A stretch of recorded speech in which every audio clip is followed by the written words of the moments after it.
Surah Luqman ayat 12 sampai 19 gitu ya.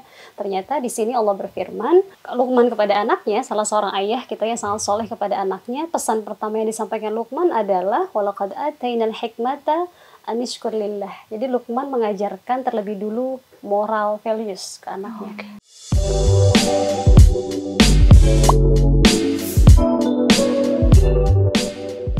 Hai Mamis. Hai Dedis. Balik lagi di segmen MDIC Expert bareng aku Devita Dan aku Reti. Nah, kita bakal bahas apa nih di segmen kali ini? Tonton terus. Kira-kira kita tuh hari ini mau ngobrolin apa sih? Nah, kan kita udah sering banget nih sebenarnya bahas soal parenting dari anak-anak kecil, anak-anak remaja, dan sebagainya, khusus untuk perempuan, khusus untuk anak laki-laki. Iya. Tapi kita tuh belum pernah bahas kayaknya deh soal ini. Karena anak gue sendiri kan sekolahnya di sekolah Islam. Jadi gue pengen banget tahu lebih lanjut parenting dalam Islam tuh kayak apa. Oke, ya udah. Ini kan yang pasti lo bukan bertanya ke gue. Karena di sini kita juga Khawatir blunder ya. Khawatir blunder, Bun. Khawatir sesat, Bun. Nah, makanya kita di sini juga sudah ada kehadiran dari ustazah. Nanti kita bakal tanya-tanya bareng sama ustazahnya ya, lebih detailnya, lebih dalamnya lagi soal parenting dalam Islam tuh kayak gimana sih. Halo Miss Dedis, saya Ina Salma Febriani. Saya adalah dosen di UIN Sultan Maulana Hasanuddin Banten dan saya juga aktivis dakwah di cariustad.id. Jadi gini Ustazah, anakku itu kan sekolahnya di sekolah Islam. Oke. Jadi karena anaknya udah banyak nih memperdalam Islam, aku tuh pengen tahu lebih jauh sebenarnya prinsip utama atau konsep dasar dalam parenting Islam tuh kayak apa supaya sejalan nih sama sekolah kan ya kita mendidik anaknya gitu. Iya. Menarik pertanyaannya Kak Reti. Jadi kalau kita bahas soal parenting Islam, ini kan parenting dari bahasa asing ya. Artinya pengasuhan atau mendidik anak gitu lah ya. Islam ya adjektif kita sifatnya, artinya pengasuhan dalam tuntunan Al-Quran dan Hadis, dalam pengertiannya seperti itu. Ya, namun yang perlu kita ketahui juga ternyata dalam Islam gitu ya, parenting Islam itu tidak hanya bagaimana seorang ayah dan ibu mengasuh anaknya, tapi ternyata kita tarik dulu ke belakang ya, ada yang namanya masa prakonsepsi. Atau dalam arti kita dianjurkan gitu ya, sebelum kita menikah, mau kita memilih pasangan. Betul. Ya, jadi dari sana dulu, tidak langsung kita langsung mengasuh gitu ya, tidak, tapi proses panjangnya dimulai ketika kita memilih pasangan, Kak. Oh gitu, berarti Nah, kayak apa nih? Ya, dalam Islam misalnya ada ketentuan ketika kita memilih pasangan, entah dari laki-laki atau perempuan, baik dari perempuan dengan laki-laki, setidaknya konsep agama ini diutamakan gitu loh. Artinya bahwa religiusnya, spiritualnya, begitu ya, bagaimana dia bisa memanusiakan manusia, bagaimana dia bisa memperlakukan orang dengan baik, ini penting banget gitu ya. Karena ketika kita menikah dengan orang yang salah, dalam tanda kutip, maka kita akan menghabiskan sisa hidup kita dengan ketidaknyamanan ya nggak sih Kak? Tekanan batin ya. Betul. Iya gitu kan. Dan ini akan berpengaruh juga ya cara kita mendidik anak-anak, dasarnya kan seperti apa gitu ya. Betul Kak, dan lebih spesifiknya lagi, Islam menekankan dalam satu hadis Rasulullah contohnya ya, hadis sahih, ketika engkau ingin memilih salah seorang istri atau suami, maka jadikanlah yang pertama yang harus kita lihat adalah mungkin kita lihat fisiknya biasa gitu ya, Kak Devita ya, oh fisiknya oh ganteng nih, oh cantik nih gitu kan, karena fisik itu pasti tidak berdusta ya, kita melihat dari fisik dulu biasanya, tapi ternyata dalam konteks tertentu gitu ya, fisik terkadang menipu juga. Bisa jadi. Fisik kadang menipu dan Allah juga Rasulullah menyampaikan, maka pilihlah agamanya. Ini konteks pertama, jadi prakonsepsi itu dari sebelum kita memilih pasangan, ngomong Dedis gitu ya.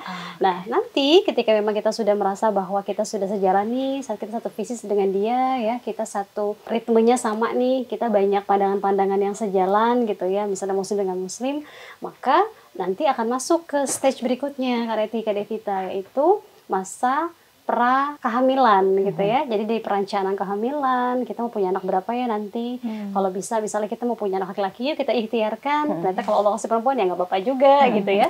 Nah itu penting didiskusikan gitu ya. Jadi rumah tangga itu isinya ngobrol, diskusi gitu. Ini penting banget dalam Islam. Nah yang ketiga baru masuklah masa pengasuhan. Yang drama-dramanya ya Kak ya. mungkin dirasakan oleh momis Iya. daddies juga ya di sepanjang usia anak-anak. Nah, karena parenting ini mungkin istilahnya ya nggak ada sekolah formalnya gitu ya, tapi kita bersyukur di era digital ini kita bisa belajar dari manapun, termasuk dari konten Momis Daily hari ini nih. Mungkin ini bisa jadi satu edukasi buat Momis Daily juga ya, bagaimana kita raising ya, kita membesarkan atau mengasuh anak-anak kita gitu dengan prinsip-prinsip yang sudah kita pegang bersama pasangan kita. Nah, untuk prinsip dasarnya nih, mungkin yang bisa kita terapkan sedari anak-anaknya masih kecil. Karena kan kalau ngomongin anak juga panjang ya rentang usianya. Dari anak-anak baru dilahirkan sampai anak-anak sudah remaja atau sebelum 17 tahun. Itu kira-kira prinsip dasarnya apa sih yang bisa kita terapkan, kita tanamkan anak-anak ini sedari kecil?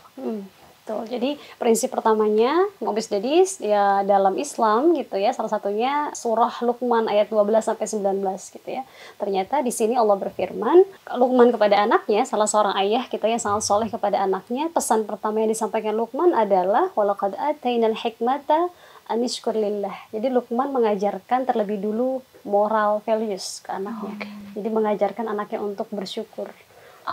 Ya, jadi bersyukur terhadap hal-hal yang nggak perlu besar gitu, nggak perlu dapat sesuatu hadiah dari orang tua dulu baru dia alhamdulillah mama aku sayang mama gitu ya, tapi mensyukuri hal-hal kecil gitu. Dan ternyata ini diabadikan dalam Al-Quran sehingga mungkin ini bisa menginspirasi kita semua ketika anak kita tumbuh, jangan buru-buru memberikan memberikan perintah yang kamu harus sholat, kalau nggak sholat nanti kamu masuk neraka gitu.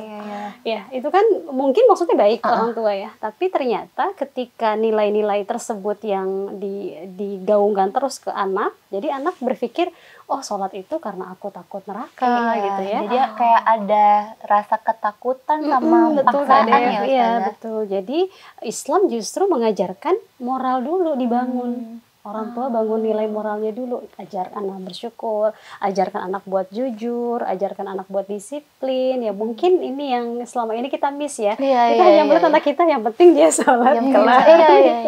Ya ternyata konsep bersyukur ini Kak Reti yang diungkap dalam surah Luqman ayat 12. Kemudian apalagi setelah bersyukur di ayat berikutnya Allah sampaikan baru ya, setelah itu Allah sampaikan kepada Luqman, kepada anaknya, hormatilah orang tua, karena orang tua itu yang mengandung, yang melahirkan dengan sangat lelah gitu ya, bahkan pun dia merasakan hal-hal yang tidak nyaman gitu ya, tapi dia harus melalui proses itu. Maka bersyukurlah kepadaku, lagi-lagi soal bersyukur, bersyukurlah kepadaku dan bersyukurlah kepada kedua orang tuamu.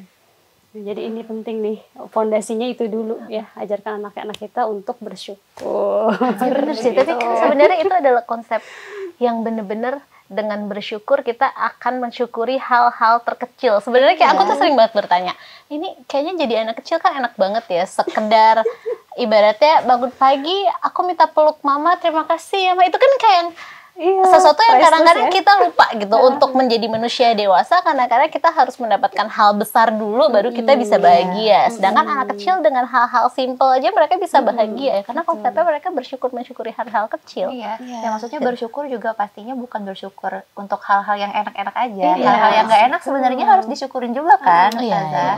Apa yang terjadi ya, mungkin yang selama ini kita harapkan belum sesuai dengan ekspektasi kita gitu ya gitu. Nah ini moralnya dulu, nanti baru nih Kak Reti, Kak Devita, di ayat berikutnya Allah mengajarkan untuk setelah hormat sama orang tua, jangan memusuhi orang tua kendati dia mengajak kita kepada kekufuran gitu ya. Mungkin dalam konteks tertentu ada keluarga yang memang anak sama orang tuanya tuh tidak akur karena masalah keyakinan kayak gitu ya. Kita sebagai anak tetap harus hormat sama orang tua. Jadi pesannya ternyata Allah ingin menyampaikan bahwa bangun pondasi rasa hormat dan rasa syukur dulu kepada Allahnya dan kepada orang tuanya. Nanti baru ya ayat berikutnya, nanti sholat masih jauh tuh.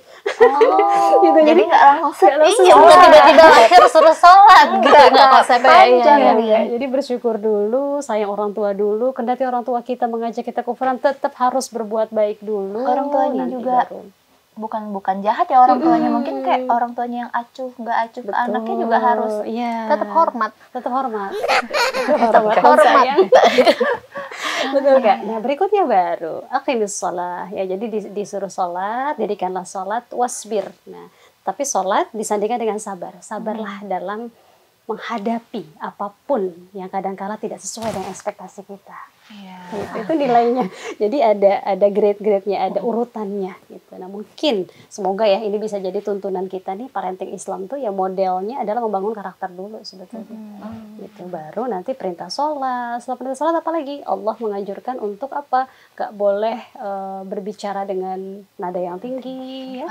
Tidak boleh berjalan dengan sombong gitu. Tidak boleh mengecilkan perbuatan-perbuatan baik gitu. Artinya kalau kita menanamkan nilai baik sama anak kita dan dia mengikutinya, kita kasih apresiasi dong gitu. Nah, itu ternyata juga diajarkan dalam prinsip pengasuhan ala Al-Qur'an.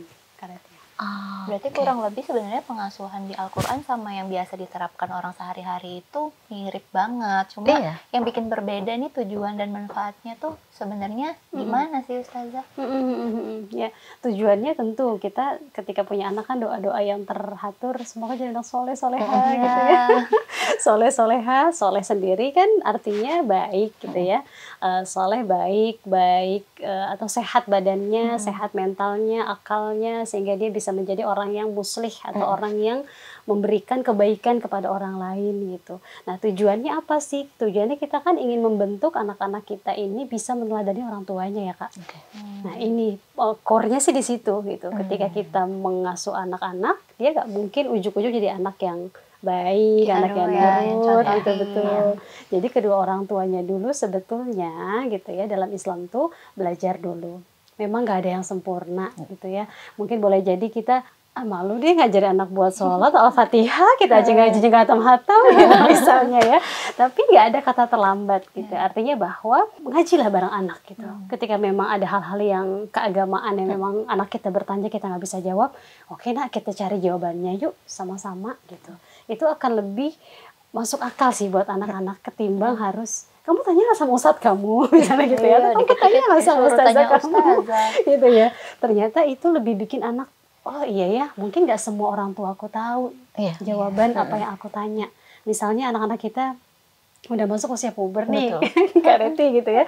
Anak saya 10 tahun di sekolah temennya udah pada mens. Kan akhirnya dia nanya, mah kenapa perempuan kok harus mens? Nanti ujungnya dia hamil ya? Aduh hamil. Terus udah panjang ya, pikirannya.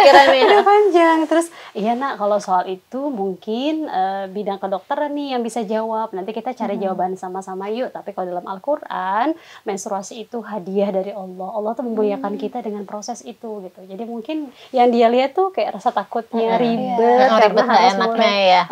Gitu. Adanya beda lagi yang 8 tahun. Enak lah Kak, kalau mens nggak salah. Ya, jadi mungkin komunikasi yang sehat ini sih harus kita bangun. Gitu. Nah sebenarnya kalau di Islam sendiri ada nggak sih pembagian peran antara ibu dan ayahnya itu harus seperti apa? Kalau dalam Islam tentu kita lebih melihat bahwa parenting itu sebetulnya adalah sesuatu yang bisa dilakukan oleh ayah dan ibu. Jadi kalau bisa dua-duanya hadir bersama ya. Kolaboratif gitu mungkin ya, kolaboratif parenting. Kenapa? Karena tuntunan Nabi saja, kalau kita melihat sirah-sirah Nabi gitu ya, Rasulullah itu selalu terlibat dalam tugas-tugas rumah tangga. Gitu ya. Contohnya misalnya Dedis tuh. Jangan suruh istrinya aja betul ya, terlibat dalam tugas-tugas rumah tangga. Misalnya Sayyidatina Khadijah kita tahu, perempuan kaya, terpandang, pebisnis, pasti dia repot lah gitu ya, ngurusin bisnisnya gitu ya.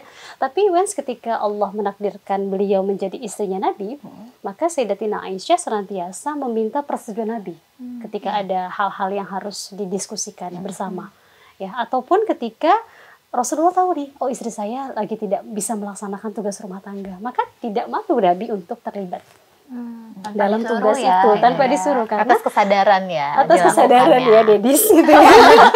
Kenapa? Karena dengan saling kolaborasi anak kita lagi belajar soal kerjasama ya. Soal pentingnya orang tua saya mau kerjasama, ternyata tugas rumah tangga yang banyak ini bisa selesai nih kalau kita barengan. Sebetulnya itu yang mau kita ajarkan kan, ketangguhan nilai-nilai dari kebersamaan orang tua tadi. Bonding kedekatan juga nggak sih Ustaz? Betul. Jadi bonding kedekatan antara orang tua dan juga anak-anaknya. Nah, seringkali nih kita bingung kan, karena tadi Ustadz juga bilang kita harus bicara dengan nada yang baik, dengan rendah. Cuman kan anak-anak ini kan seringkali menguji kesabaran nih ya, gitu. Paham lagi, meskipun gue belum punya anak. Tapi lu sering denger kan anak gue gitu. Ya bahkan keponakan gue kan juga gitu Iya tuh. kan. Nah sebenarnya dalam kita mendidik anak, gimana sih caranya ketika anak ini melakukan kesalahan, bagaimana batasannya kita bisa mengingatkan kesalahannya, bisa marahin deh, gitu. Itu harus kayak apa sebenarnya? Iya sebetulnya apa yang anak-anak lakukan, kita lihat lagi ya konteks dia nih ngomong tinggi atau dia tuh kadang ngebentak kita dalam keadaan memang dia lagi emosi atau mungkin ada kebutuhan dasar yang belum terpenuhi misalnya ya. Oh mungkin dia lagi lapar jadi gampang tersulut emosinya gitu ya. Atau mungkin dia lagi kesal sama temennya ke bawah sampai rumah gitu ya. Nah ini yang harus dipahami sama momis dedis ya di rumah gitu. Jadi pahami dulu kebutuhan dasar anak kita udah terpenuhi belum nih. Kalaupun dia kesel, oke lah kita validasi dulu rasa keselnya misalnya. Oh kamu ngomong gitu ya ke mama, kenapa sayang? Dari tadi mama nggak bicara kasar sama kamu gitu misalnya. Ya, soalnya harus gitu ya. Kita apa yang ngomong gitu sama mama? Iya. Kamu harus berarti kamu sekarang ngemarahin aku balik gitu. Iya kadang-kadang kita merasa dia kok nggak hormat sama aku sih sebagai orang tuanya. Kita ada perasaan-perasaan itu ya. Nah ini saat tepat untuk kita mungkin meresponsnya dengan lebih tenang gitu ya, dengan lebih tenang gitu. Artinya anak melihat bahwa oh ibu saya tetap tenang nih walaupun saya bentak-bentak atau marah-marah gitu ya. Atau mungkin kita kembali ke karakter anak sih Kareti. Kadang-kadang emang ada anak yang agak sulit menyampaikan apa yang dia resah gitu ya. Dia resah gitu ya mungkin ya. Tapi dia sulit mengungkapkan. Tapi dia pinter tuh untuk mengurangi kata mungkin atau biar emosinya rilis gitu ya.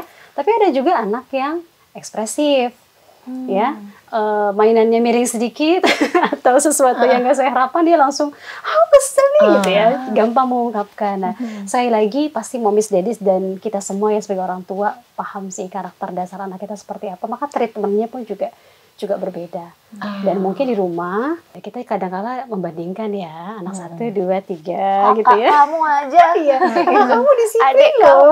Kok kamu marah-marah mulu sih ya? Mungkin ya yang sering kali kita lupa gitu.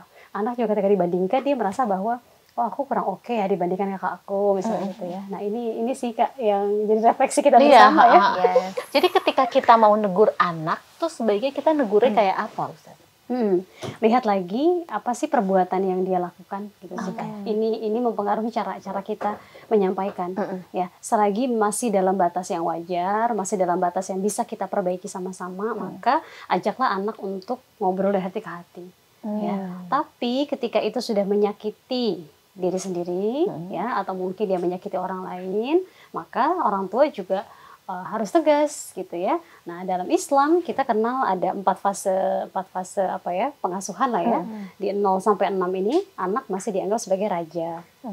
Ya, artinya kita dengar gitu ya kebutuhan dasar dia, kita temani, kita dampingi semampu gitu ya, semampu kita. Even misalnya kita harus bekerja, kita bisa mengganti waktu yang hilang itu dengan kualitas kebersamaan di hari weekend gitu misalnya ya. Yang kedua di fase yang agak meningkat nih gitu ya. Jadi di fase 7 sampai 14. Biasanya mulai nih ya Kak ya. Oh, dia kayak berontak lah. Udah baju udah memilih sendiri. Susah dikasih tahu. Susah dikasih tahu karena dia udah mau masuk masa puber ya. Mungkin kalau laki-laki dia akan terjadi banyak perubahan gitu ya di tubuhnya, suaranya. Yang perempuan tentu juga akan mengalami fase perubahan yang sebetulnya dia bingung sih gitu ya. Dia selagi bingung gitu dan aku harus gimana gitu ya.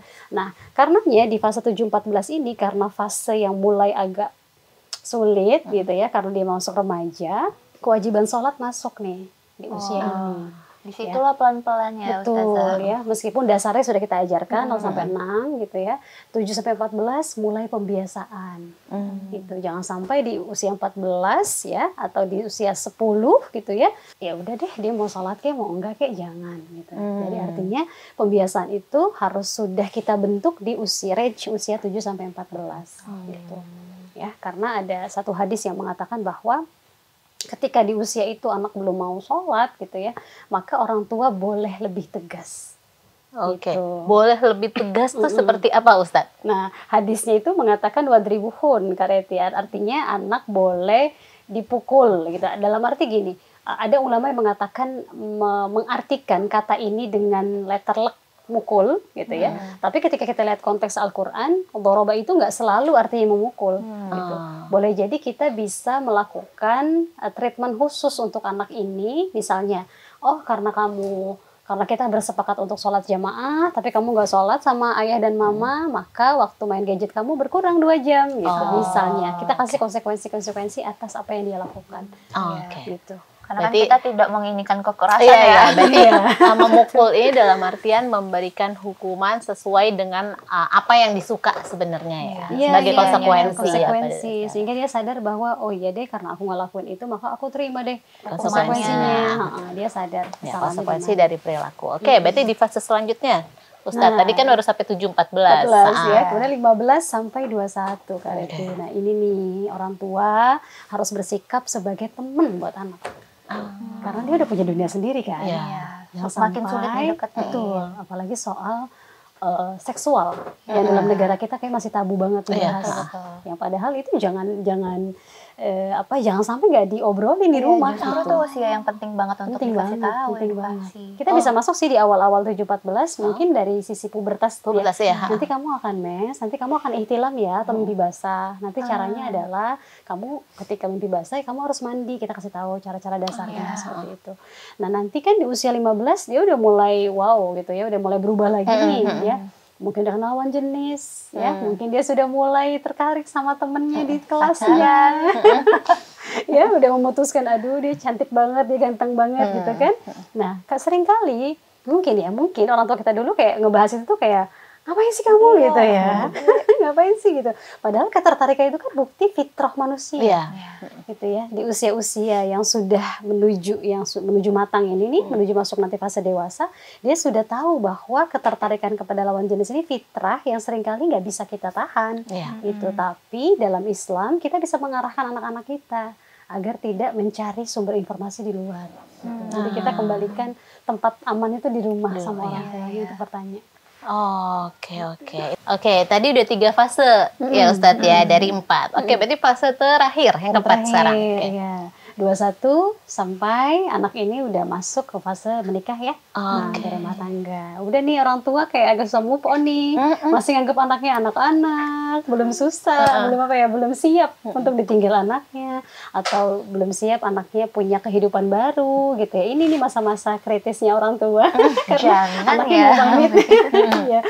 Karena ini yang penting ketika memang di 3 fase usia sebelumnya kita sudah bonding sehat sama anak-anak, insya Allah ketika dia berumah tangga pun dia masih bisa menjaga kedekatannya sama orang tuanya. Gitu. Nah, ini kan tadi udah sampai gede. Udah nges gitu banyak ini, tiba-tiba harus sobat anak nikah.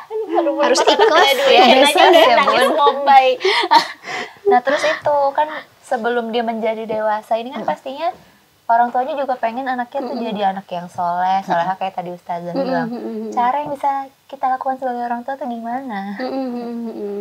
Caranya ya tadi pertama, selain orang tua harus belajar gitu ya, dan orang tua juga harus kompak nih sama pasangan. Jangan sampai kita sudah bikin peraturan di rumah, kita upayakan sholat jamaah ya, kita pulang kerja yuk sebelum jam 6 sore. Nah ternyata ketika sudah kesepakatan itu dibuat ya, anaknya sudah semangat nih ya, orang tua aja nih males deh. Nah ini jangan sampai ini terjadi, karena sesungguhnya upaya-upaya atau kesepakatan di rumah itu juga akan sukses kita lakukan sama-sama ya, kalau orang tuanya juga cukup untuk bisa mengingat anak-anaknya gitu ya. Jadi modeling ya, uswatun hasanah lah bahasa Islamnya gitu ya. Jadikan diri kita adalah sosok yang pantas diteladani anak-anak kita gitu ya. Nah yang kedua, timing. Orang tua kadang-kala memang punya ekspektasi yang tinggi, setinggi harapan orang tua katanya kan zaman dulu ya. Tapi ingatlah bahwa anak-anak punya fasenya masing-masing. Timingnya penting banget. Jadi ketika memang usianya masih 4 tahun, ya dia belum wajib sholat kan. Nah, maka jangan sampai kita meminta anak-anak untuk melakukan kewajiban sholat dengan bahasa-bahasa yang tidak sesuai dengan usianya. Ya, jadi pahami dulu usia anak kita berapa, maka pakai pendekatannya seperti ini. Oh, usia anak kita udah 10, udah alarm nih. Jangan didiemin kalau dia belum mau sholat gitu ya. Jadi timing itu penting. Sadari bahwa segala hal itu butuh waktu dan butuh proses gitu ya.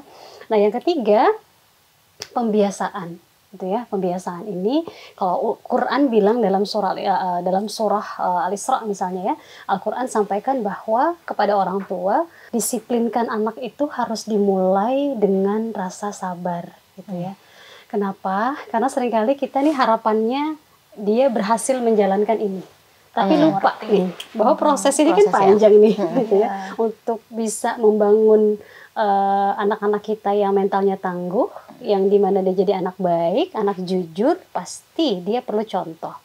Dia perlu waktu yang pas untuk bisa melakukan itu. Dan dia perlu pembiasaan di rumah. Ini jangan sampai kita marah, kamu kenapa sih kok bohong sama mama gitu ya. Nah boleh jadi ada proses yang kurang kita lakukan di rumah ya, atau mungkin paparan di luar atau media sosial. Ini juga tanggung jawab baru ya buat orang tua di era digital ini gitu ya. Anak-anak seringkali dapat informasi-informasi yang kurang bagus juga karena mereka kurang memfilter dari media sosial gitu ya. Dan yang terakhir gitu ya, pahami bahwa anak ini dalam Al-Quran, Kak Devi dan juga Kak Reti gitu ya, dan juga Momis Dedis, ada 4 ya, kayak 4 gelar ya. Anak itu diposisikan dalam Islam. Yang pertama, anak itu sebagai penyejuk bagi orang tuanya. Ya, jelas kita mengharapkan anak kita bertuturnya santun ya. Kita pengen anak-anak kita ini nurut apa yang kita perintahkan gitu ya. Nah, itu butuh waktu ya untuk menjadi anak yang penyejuk tadi gitu ya. Butuh bimbingan orang tuanya. Nggak bisa serta-merta nggak bisa dadakan gitu. Langsung jadi anak baik tuh nggak bisa gitu ya. Bisa. Jadi kita harapkan semoga anak kita jadi penyejuk ya. Yang kedua, sadari bahwa kita mengharapkan anak kita baik, tapi sekali lagi anakku bukanlah anakku gitu ya. Makanya dalam Al-Quran disampaikan anak itu amanah. Ya, amanah itu apa? Titipan yang kapanpun Allah mau ambil, kita harus siap. Bahkan pun ketika kita Allah titipkan ya kan itu anak sama kita nggak berpisah di angka berapa sama dia, kita nggak pernah tahu gitu. Dengan cara apapun perpisahan kita nantinya, apakah kita dulu yang akan meninggal dunia atau anak kita dulu, kita nggak pernah tahu. Tapi yang jelas orang tua insya Allah di seluruh dunia tuh ikhlas membesarkan anak-anaknya kan. Nah yang ketiga, posisi anak adalah sebagai zinah atau perhiasan. Siapa sih yang nggak bangga ya? Allah karuniakan anak yang soleh ya, anak yang soleha. Aduh, anak saya ini Devita tuh cantik. Masya gitu, Allah, ya. alhamdulillah. Ya, sukses gitu kan, kita pengen gitu ya dibanggakan sama orang tua kita. Nah yang terakhir, nah ini nih yang Allah kasih remind buat kita, anak juga sebagai fitnah, ujian ya. Jadi sabar gitu ya, sabar gitu dalam menghadapinya. Karena seringkali yang dalam proses pengasuhan kita sebetulnya nggak kurang ilmu gitu ya. Ilmu parenting sekarang bisa banyak sekali, tapi yang kita harus perbaiki adalah kedekatan kita sama Allah ya, relasi kita sama Allah gimana itu membentuk bagaimana kita memperlakukan dan mengasuh anak-anak kita gitu. Oke, benar banget. Nah ini tadi juga udah sedikit nih disampaikan bahwa pengasuhan kita di dunia modern yang serba digital ini aksesnya mudah banget kemana-mana. Termasuk anak-anak ini mengakses dunia global. Nah, gimana sih Ustazah kita harus membesarkan anak-anak di lingkungan yang ya di Indonesia sendiri bukan hanya Muslim, kita beraneka ragam gitu, supaya mereka tetap memiliki nilai-nilai keislaman di diri mereka. Jadi yang pertama terapkan peraturan bersama sama anak-anak. Ya, misalnya kita menyepakati sama suami, kira-kira anak kita akan dikasih gadget umur berapa ya? Ya, jangan sampai adik sama kakak nih, kita punya anak 2 atau 3 gitu ya, kakaknya dikasih umur 10 tahun ya, adiknya umur 5 tahun udah dikasih lebih dulu, tapi kakaknya ngiri gitu kan. Jadi kesepakatan bersama, bangun dulu itu kekompakan antara kita dengan suami, dengan pasangan. Setelah itu baru kita terapkan waktu penggunaannya. Itu ya, seringkali banyak nih orang tua yang ngeluh nih Kak Dev dan Kak Reti. Ustazah gimana ya, anak saya tuh kalau misalnya main gadget ketika dilarang dia akan tantrum, marah-marah dan sebagainya gitu ya. Nah sebetulnya anaknya nggak salah sih gitu ya. Tapi boleh jadi ada yang miss yang nggak kita lakukan di awal gitu ya, soal kesepakatan ini. Hari apa saja ketika anak-anak boleh main gadget ya, seberapa lama dan apa yang boleh mereka tonton gitu ya. Karenanya di dunia yang agak udah wow gitu ya, informasi bisa segitu cepatnya kita dapatkan, kita perlu juga kasih ketegasan-ketegasan sih kepada anak-anak agar mereka tidak terbawa arus yang tidak kita inginkan. Bingung atau makin keder? Enggak sih, insya Allah. Ya, semangat ya. Semangat ya. Semangat ya Dev. Ngomong aja dulu semua. Semangat ya Dev ya. Yang penting kan ini ilmunya udah dapat dulu ya kan. Nanti pas udah punya anak ya belum punya anak pun bisa diterapkan ke keponakan. Ponakan dulu ya. Kasih tahu nih, ibu bapaknya nonton video ini. Iya, nah ini benar-benar sih insya Allah membantu untuk mamis and daddies di rumah juga, paling nggak guidance dasar dan hal-hal yang mungkin selama ini kita masih abu-abu, bingung nih bagaimana kita harus menghadapi dunia yang ada saat ini, bagaimana menyeimbangkannya dengan Islam seperti apa, gimana adaptasi juga dengan anak-anak yang semakin kritis dan pintar, insya Allah dengan nonton konten kali ini akan lebih banyak pencerahannya gitu ya. Insya Allah, insya Allah. Oke, terima kasih Ustazah. Terima kasih Ustazah. Nanti untuk momis daddies di rumah boleh banget komen di bawah ini. Kalau Iya, masih betul ada banget. yang bingung, kita bisa jadi insight untuk konten-konten kita selanjutnya. Pasti. Amin. Dan jangan lupa juga untuk like, share, sama subscribe YouTube-nya Mamis Daily supaya nggak ketinggalan video-video baru dari Mamis Daily. Amin. Kalau gitu kita pamit, sampai ketemu di video selanjutnya. Bye!